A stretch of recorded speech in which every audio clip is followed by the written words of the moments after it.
Hey everybody, it's Norm from Tested, and today I'm going to be reviewing, well, a new Steam Deck. Yes, surprise!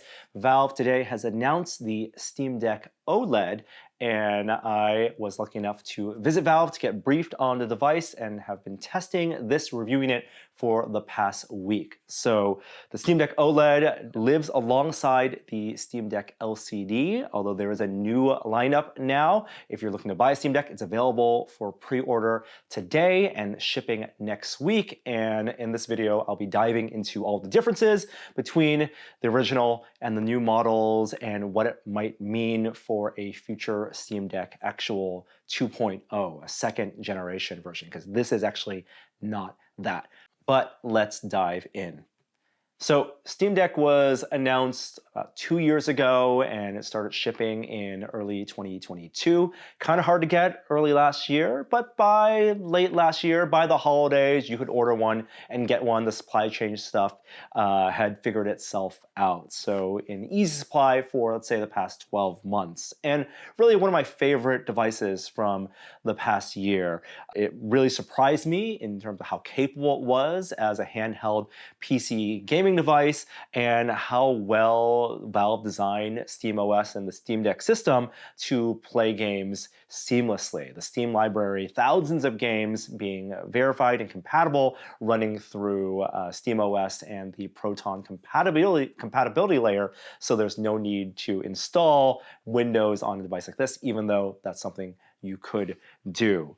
And since then, the landscape for handheld PC gaming has really changed. There's been new devices on the marketplace, from dedicated streaming-only handhelds like the Logitech G Cloud to full-fledged competitors using newer chips and the latest versions of AMD's APU, like the Asus ROG Ally and its versions, as well as the Lenovo Legion Go recently released as well. Both those outperform the Steam Deck using the latest architectures and higher clock speeds, more power consumption, but the Steam Deck's still extremely capable of playing games released this past year, games like Armored Core, still running very well here.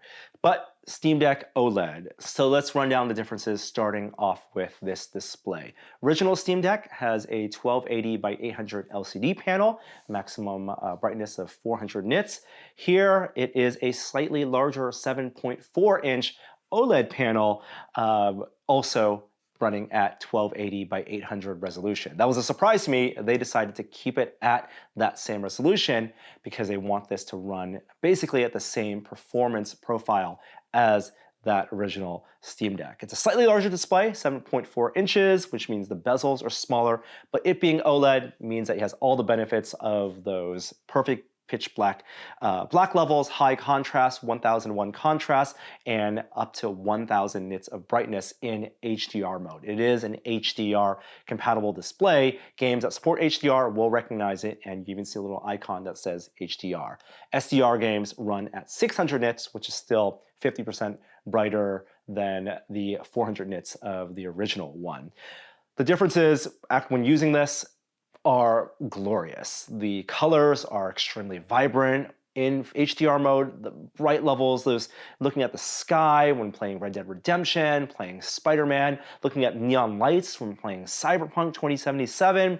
It looks so incredibly gorgeous on this panel, even though it's actually the same resolution as the original Steam Deck. One of the best things for me, though, was with that new lighting system, because the OLED doesn't have backlight, the pixels are individually lit. You don't have that kind of garish backlight bleed that I saw on the Steam Deck on loading screens. When the screen was pitch black, I noticed uneven lighting around the edges.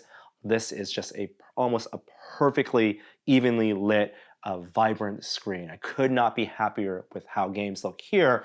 It feels like I never need to plug this into an external display or use something like the X-Real glasses plugged into the USB-C port for a better visual experience.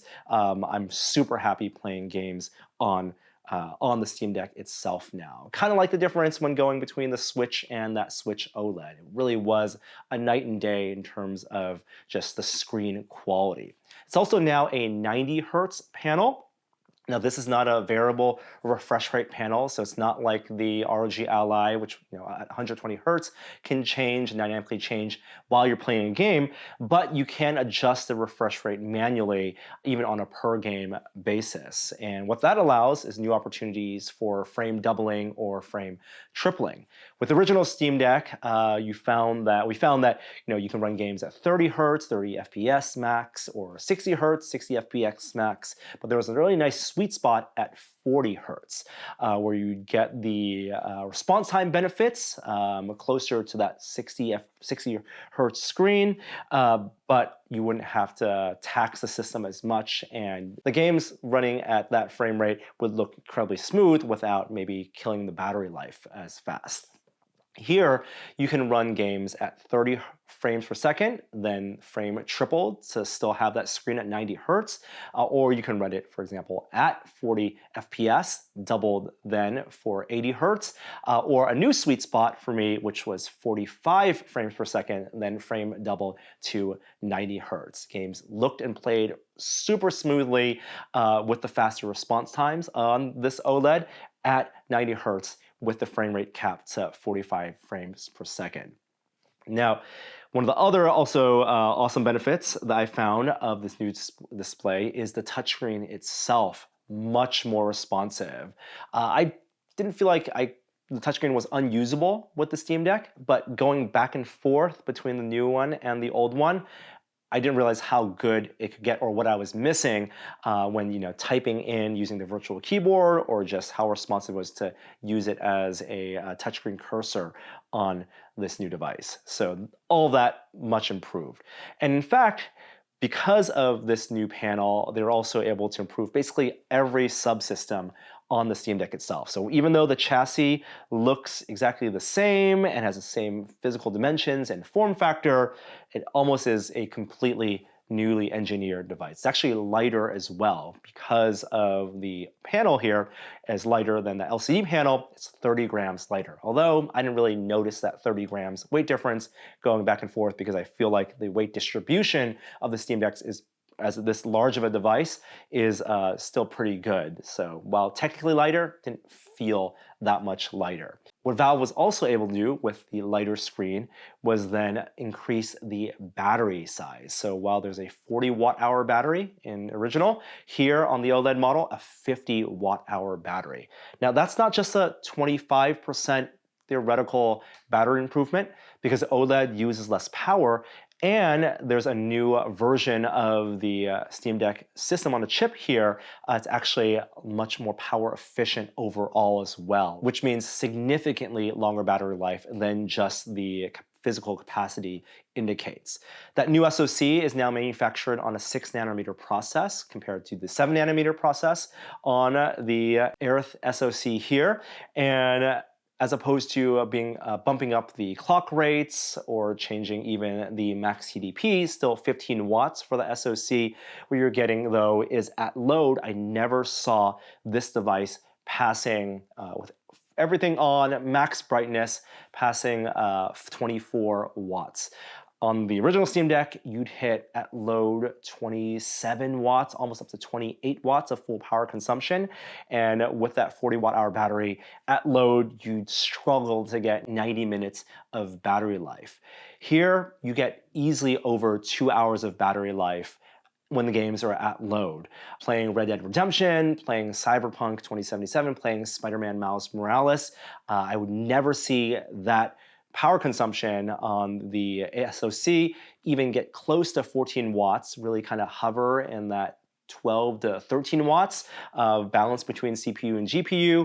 And then the whole device itself, like I said, rarely topped 23, 24 watts, really stay in that 22 watt area, which means at load, about 2 hours and 15 minutes of use. And if you're using this as a remote play device, which is one of my favorite ways to use the Steam Deck, run games locally on my dedicated gaming PC, stream it over Wi-Fi, now with Wi-Fi 6E, so over a 6 gigahertz connection onto the Steam Deck, you'd consume maybe at most 6 watts of power, 5.5 watts of power, which means I was able to get 9.5 hours of remote play streaming time, which was about 3 hours longer than I was able to get on the original. That's pretty significant. A very noticeable battery life improvement.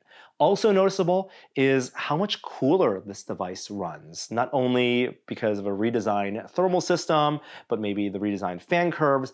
The fan on the original Steam Deck was one of the kind of the sticking points at launch. It just got really loud, hitting those 5,000-6,000 RPMs. They've adjusted that in software since, so the fan curve really kind of tops out at 5,000 RPM at load, but you can really hear it spin up then. Here at load, I really rarely saw it top out over 4,900 RPM. And if you want to hear the differences, I had microphones set up in the exact same spot, compared each device, running the exact same benchmarks. And here is what the fan sounds like on the original Steam Deck.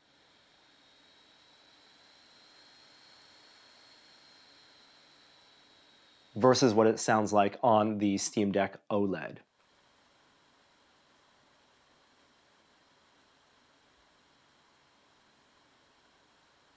Much quieter, noticeably quieter when you're playing it, and you actually noticeably cooler as well, using an IR heat sensor, testing the hottest spots on the Steam Deck original. You'd see up to 110 degrees Fahrenheit at those hot spots. You actually really feel it getting hot behind where the SoC is.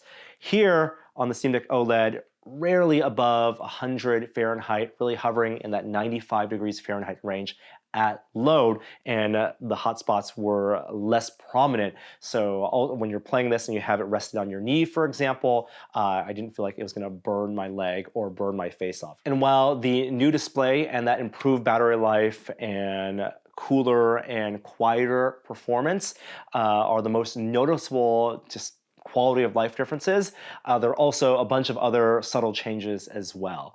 They've changed the color of the power button, of course. That's the new visual indicator that this is the Steam Deck OLED version. But next to that, that new LED is now an RGB LED, and so it changes from blinking white to solid green when it's fully charged, and that may be even user customizable in the future if you want to tweak that. There are new thumbsticks as well, so the edges of the thumbstick are a little bit more proud. There's a little bit more of a lip here, so for better grippiness, as well as the actual material at the top of the thumbstick feels grippier as well. They said they've improved the haptics on the trackpads, although to me it felt very similar. And then a bunch of under the hood changes, like of course that new Wi-Fi 6E modem, better Bluetooth and Wi-Fi compatibility, as well as louder speakers. And now the internal mic can also be used if you have headphones plugged into the 3.5 millimeter jack. They've also made the Steam Deck OLED more repairable. So they're using Torx machine screws in the back now, easy to remove the back. You can do things like swap out the display without having to remove the back. They're still going to be selling parts. Those parts are not compatible, unfortunately, with the original Steam Deck, so you can't use the new thumbsticks and swap them or swap out that, put the new OLED panel in your original Steam Deck. That just won't work. And there's increased storage capacity as well. So a whole new lineup that they're launching today. So previously, there were 3 models of Steam Deck. The LCD version, there was the entry-level 64 gig at $400, which you could swap out that storage drive or use a micro SD card, 1.5 terabyte micro SD card for increased storage. That model is going away. In fact, they're discounting it by $50 and selling it while supplies last. So you can buy that 64 gig LCD model for $350. The 256 gig model is now the entry level, so that's $400 now. Now, Steam Deck OLED comes in 2 versions. It will become the mid-range and the high end. The 512 gig version is the mid-range now, and the price for that, $550. So it's a little bit of a price bump for the mid-range LCD, but you're getting 512 gigs of storage as well as all the benefits of that battery and screen and the little improvements. On the high end, there's a 1 terabyte model now. That's $650. And while there's also increased storage there, they're also releasing that with a new carrying case.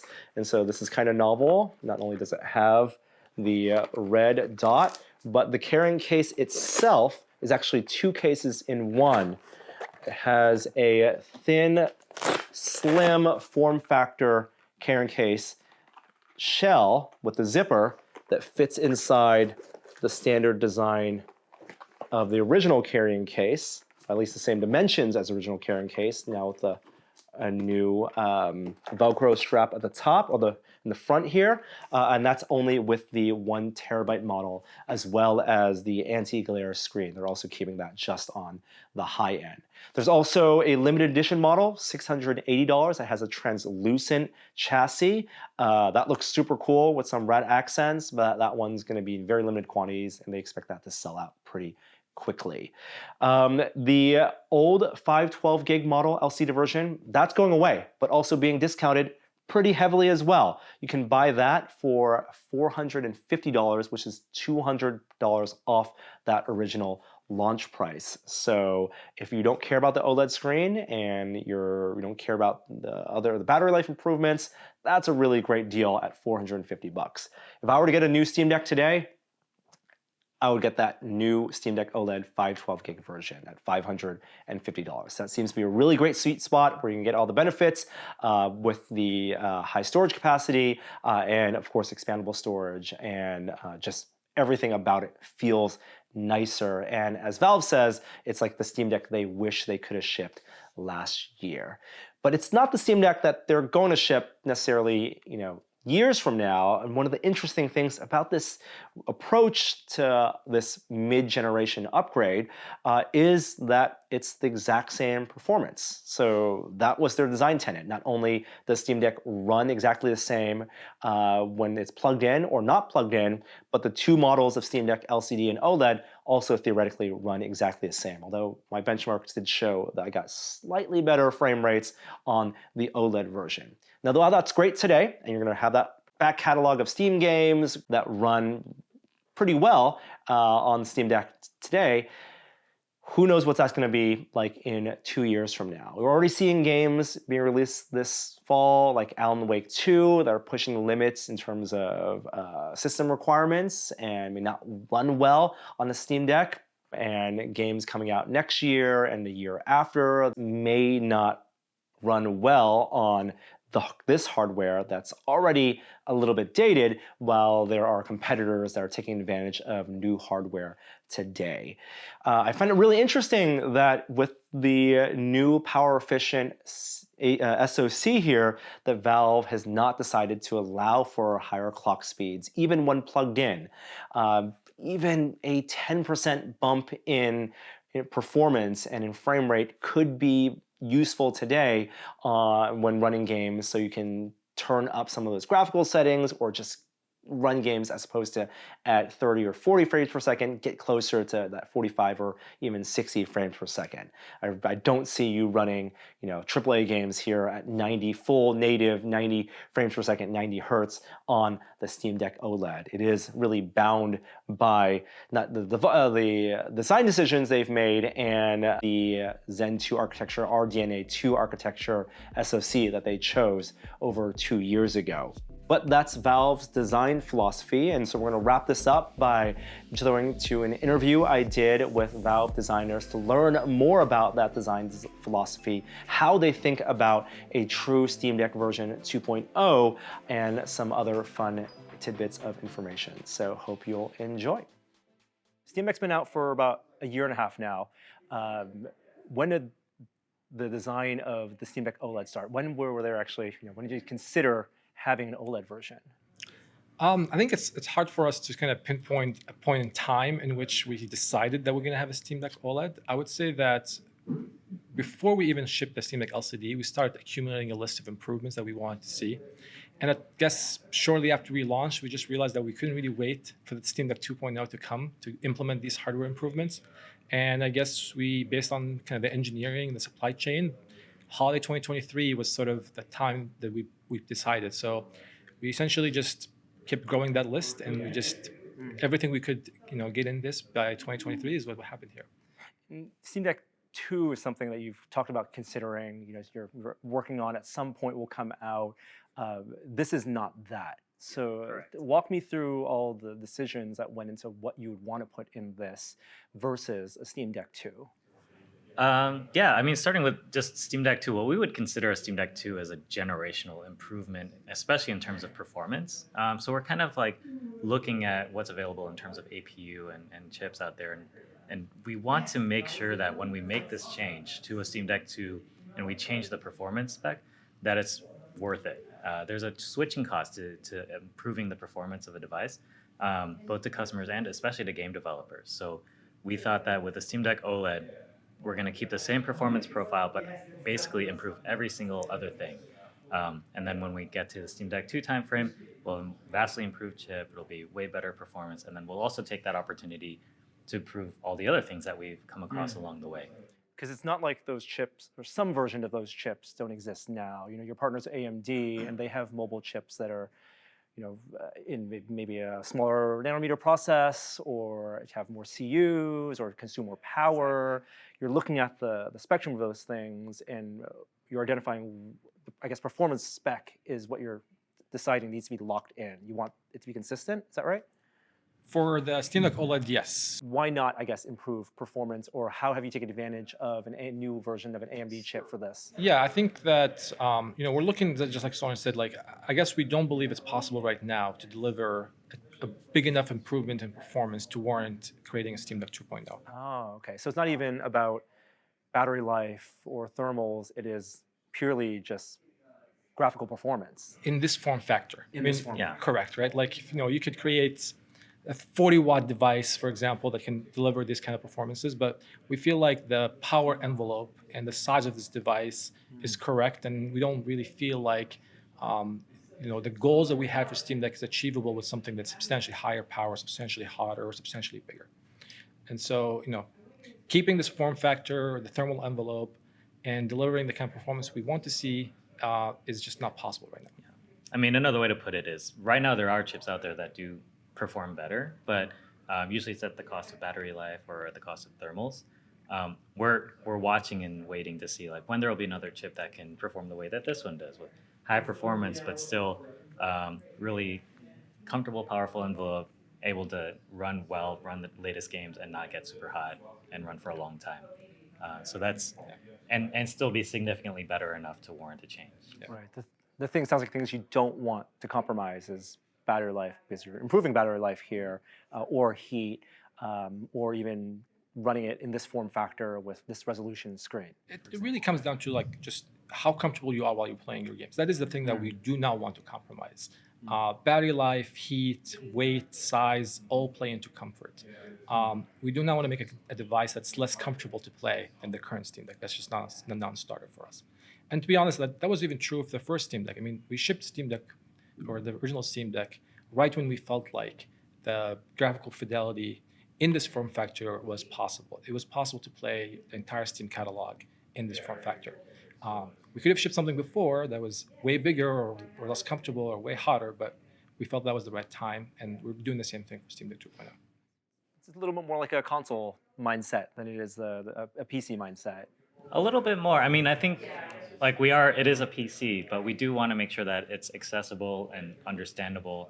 Like we spent a lot of time on the UI to make it more console-like, in terms of not having to worry about like, oh, where do I get the latest drivers, or do I need to update my firmware, and where do I find that? It's all built into the OS, it's all built into the software, so people who never used a PC before will know exactly how to use it. Kind of want to get like the best of both worlds, right? We got the simplicity and the ease of use from consoles, but we try to keep a lot of the things that makes PC gaming great, like just how flexible it is. You can download games outside of the store, you can mod your device, you can play with it. So we're trying to do the best of both worlds, really.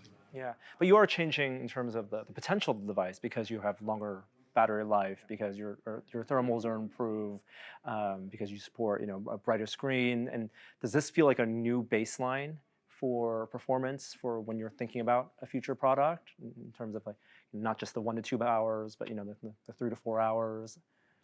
Absolutely. Yeah, we would say so. Yeah, this is what we wish we could have shipped a year and a half ago if we could have. But now this is the definitive first generation Steam Deck. Yeah.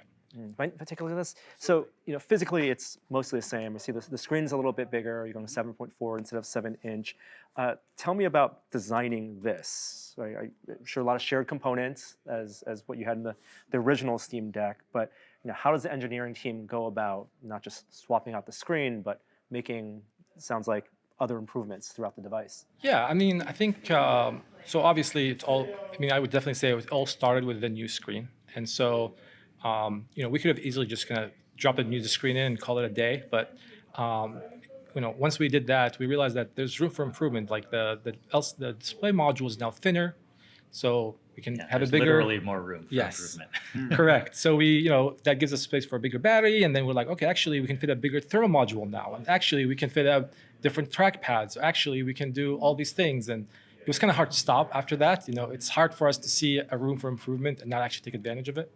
And so that's where we ended up with here, where on the inside it's completely new.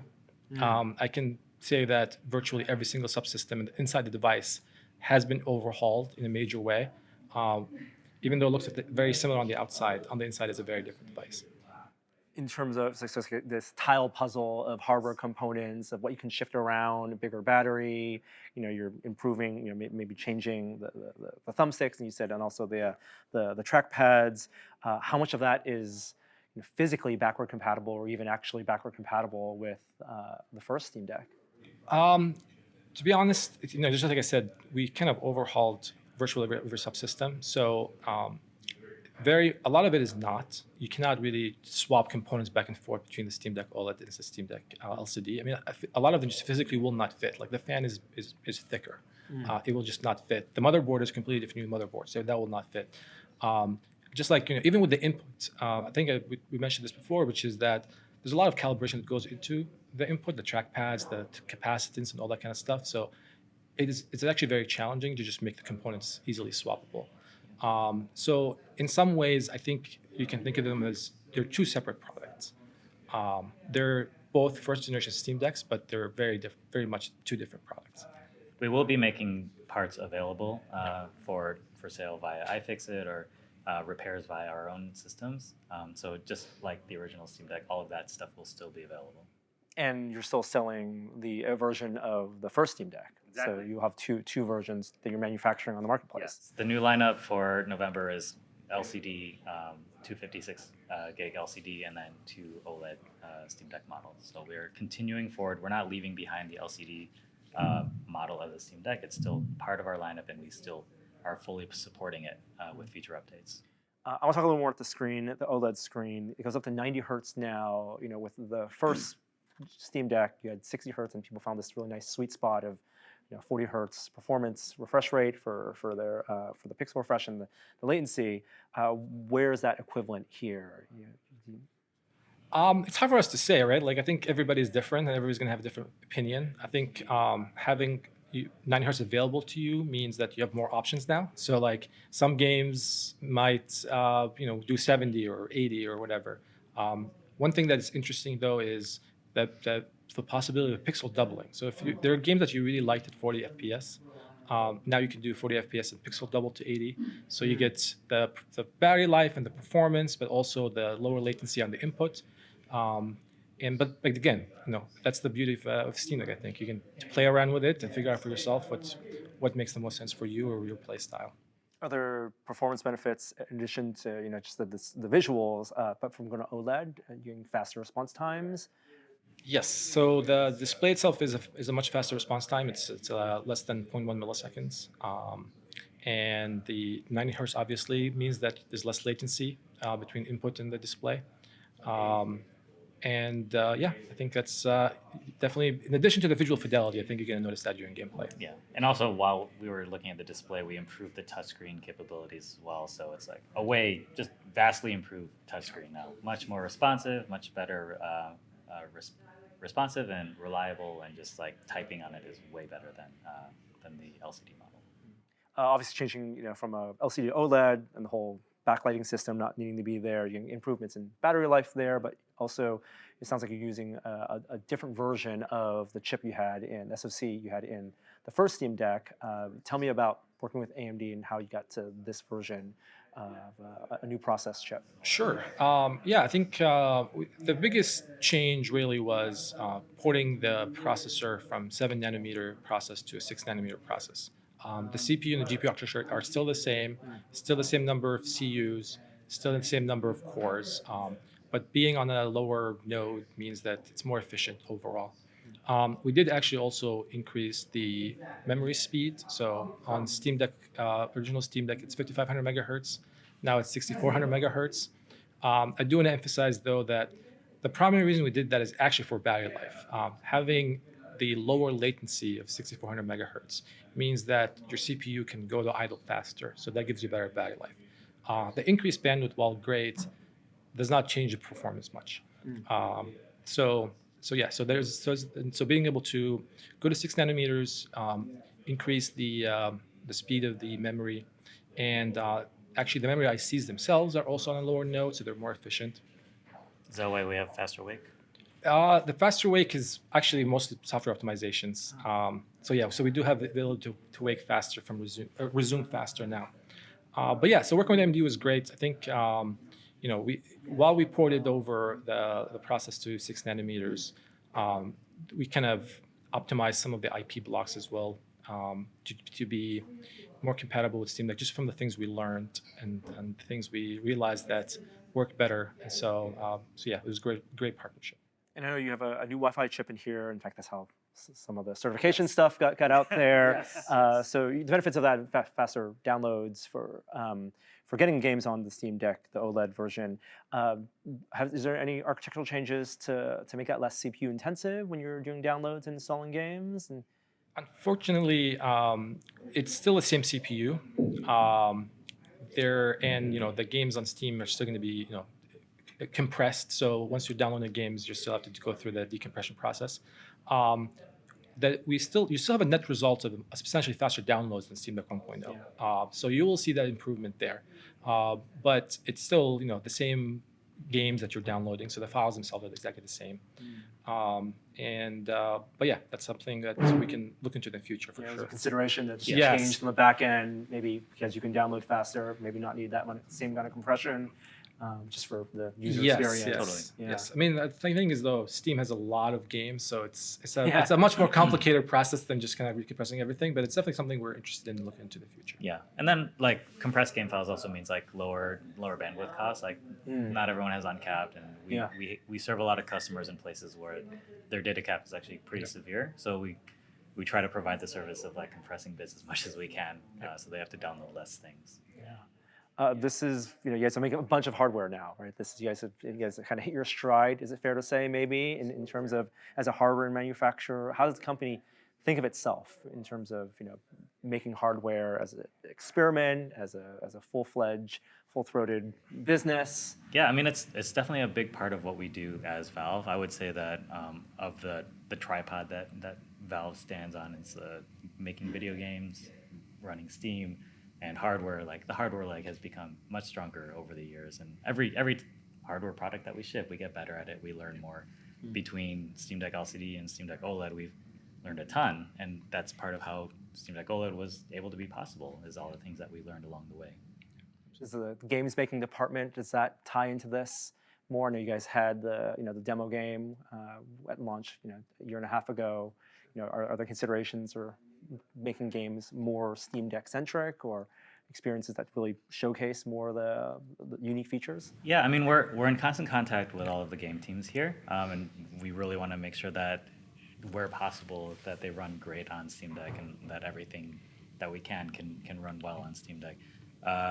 We're not doing any sort of a specific Steam Deck title, and in fact. We don't like thinking about it as like Steam Deck exclusive games, just because like we want Steam Deck to be able to play every game on Steam. Yeah, and I think like we're also, we feel like Steam Deck is a PC we don't want to have a separate fork of our software that's Steam Deck specific. Like the Steam that you run on Steam Deck is exactly the same Steam you run on your laptop or your PC computer. And so, if anything, we like to think that like we don't, we want to make sure that the improvements we make for Steam Deck actually benefit as many people as possible, even if you don't have a Steam Deck. So like a lot of the improvements we made for Steam, like Big Picture or I guess the Gamepad UI, is available for non-Steam Deck users, and now in VR as well. correct. And a lot of like some of the library improvements, like Imagine your library, are going to be moved over to your laptop and PC users as well. So, yeah, I think obviously we're very proud of Steam Deck, but I think ultimately we view it as just another PC, and we want to make improvements that benefit as much people as possible. And how about SteamOS? I mean, you guys are so tightly integrated on the hardware side and Yeah. on the SteamOS side, and I imagine there's a desire for SteamOS to be more widely adopted by other hardware makers. This not just being a proof of case; it's become a full product. But what are the thoughts on getting that compatibility better? We're still really invested in SteamOS.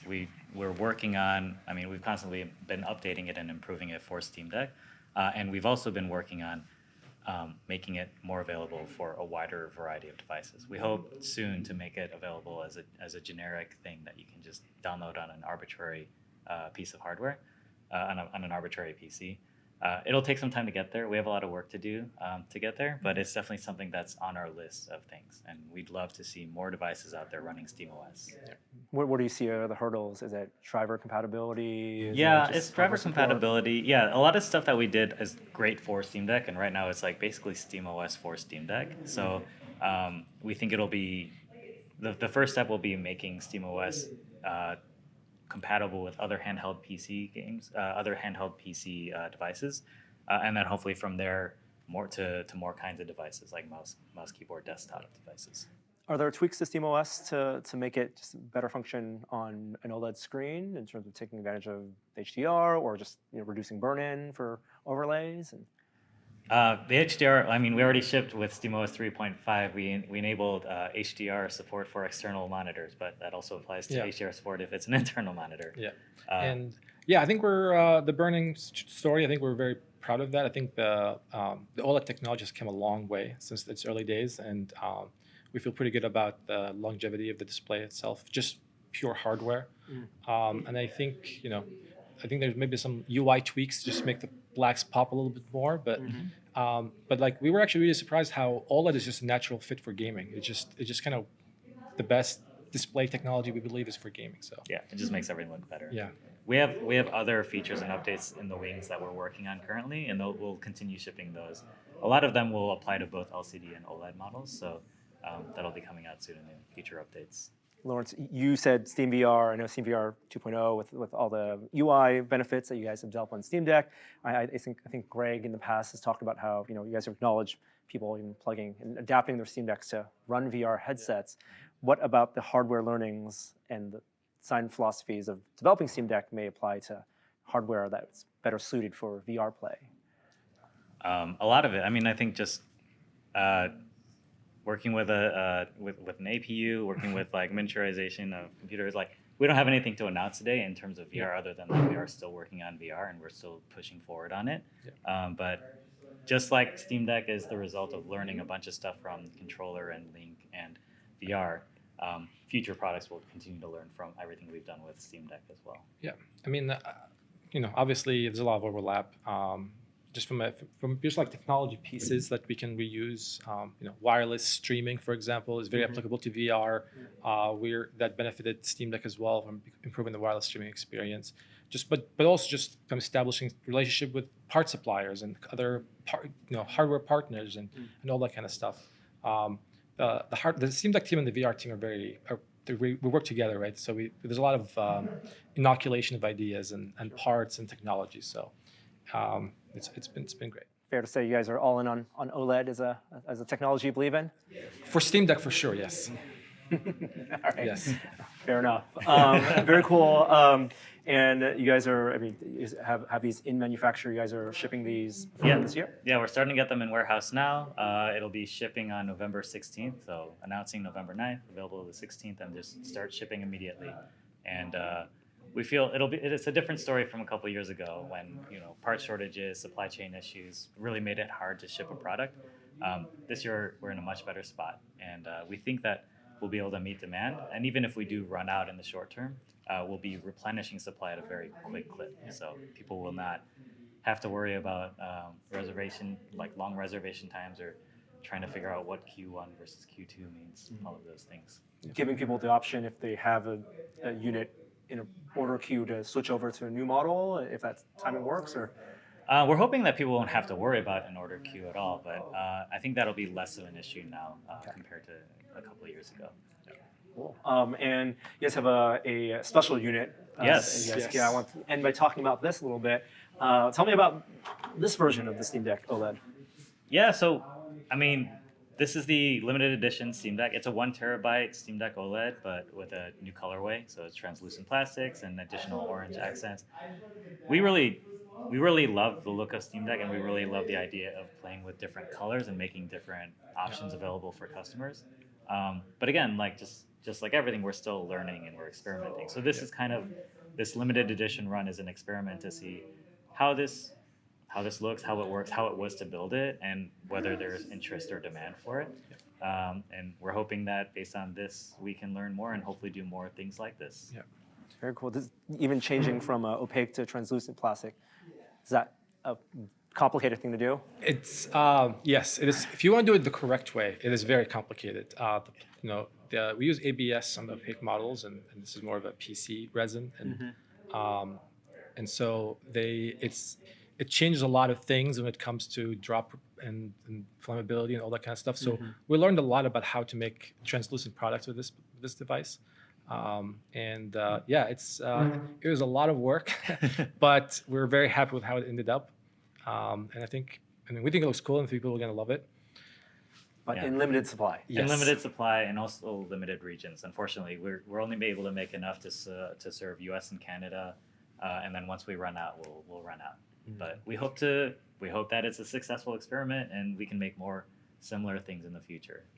Okay. Are you saying anything in terms of relative quantities for this? Is it expected to sell out? Right now we're just saying limited. Yeah. Okay. But we do expect it to sell out pretty quickly. All right.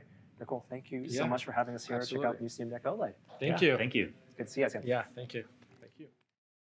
So hopefully that was interesting and got them to at least talk a little bit about VR, and that they are still committed to VR. But that's the Steam Deck OLED as it is today. I really feel for everyone who bought a Steam Deck a month ago, maybe jumped in on that 20th anniversary sale. Because if I was to pick up a new Steam Deck today, it would be the Steam Deck OLED. That 512 gigabyte SKU is pretty appealing. We're going to wrap this up. I want to thank Bill Doran of Punished Props for helping me out film my trip to Valve up in Seattle. And while I was there, we did something fun. Valve actually created this rig out of 45 Steam Deck OLEDs. They call it the Orb, and they use Steam Decks to illuminate and actually light up the hero model they have in the trailer, the launch trailer that they announced today. So checking that out was pretty neat. I got to sit inside the Orb, and so we'll wrap this video up with some footage from that visit. But thank you so much for watching. I'm Norm from Tested, and I will see you next time.